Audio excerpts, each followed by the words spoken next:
Spill durasi dan jalur pendakian Gunung Argopuro, lintas Bandaran Bremi. Apa jadinya jika 3 orang nekat yang belum pernah ke Argopuro coba buat mendaki di sini? Mana gak ketemu orang sama sekali lagi? Ini dia cerita gua di Gunung Argopuro, Day One.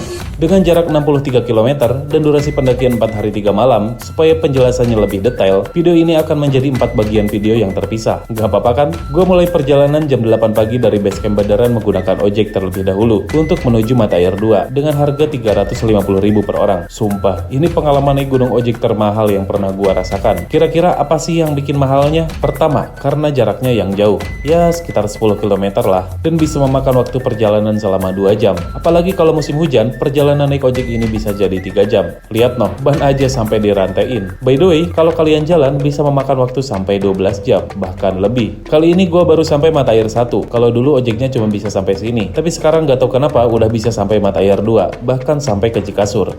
Gila emang, bisa mangkas 2 hari perjalanan tuh. Selama perjalanan naik ojek ini, gue gak terus duduk di jok belakang ya. Melainkan sesekali turun supaya motornya bisa nanjak. Udah kelelep banget soalnya.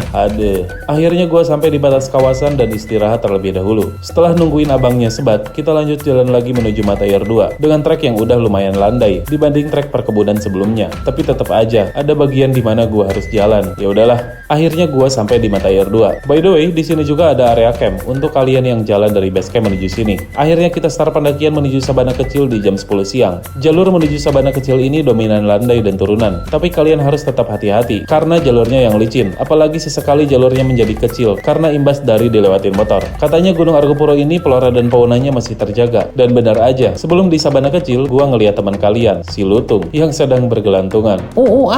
Sampailah gua di Sabana Kecil jam 11.30. Jadi durasi dari Mata Air 2 menuju Sabana Kecil adalah 1 jam 30 menit. Karena cuaca yang mendung dan gerimis, alhasil gua dan teman-teman berteduh di bawah pohon selama 15 menit. Setelah agak reda, kita lanjut perjalanan menuju Sabana Besar di jam 11.45. Gua kira treknya akan sama landai seperti sebelumnya. Ternyata nanjak banget, apalagi ketika di perjalanan kita digempur hujan yang deras banget. Makin plus-plus aja tuh kesulitannya. Sekitar 30 menit melewati tanjakan, akhirnya treknya menjadi landai dan melipir di antara punggungan dan tebingan. Tapi hati-hati nyasar, jalurnya agak kelihatan karena rumput yang tinggi. Jam 1 siang akhirnya kita sampai di Sabana Besar. Karena perut udah keroncongan, kita makan siang dulu di sini. Fakta menarik buat kalian dan please jangan ditiru ya. Kita bertiga sebenarnya belum pernah ada yang kesini. Jadi gak ada pengalaman dan gambaran jalur sama sekali. Ya cuman dari YouTube-nya Bauki aja sih. Itu pun lupa-lupa ingat. Sebenarnya jarak menuju Sabana Cikasur itu gak terlalu jauh dari Sabana Besar. Cuman rasanya tuh kayak yang bakal jauh banget gitu. Dan udah males jalan juga karena hujan. Alhasil kita pilih mendirikan tenda di sini aja. Dari Sabana Besar terus Cikasur dan Cisentor kita lanjut di part selanjutnya.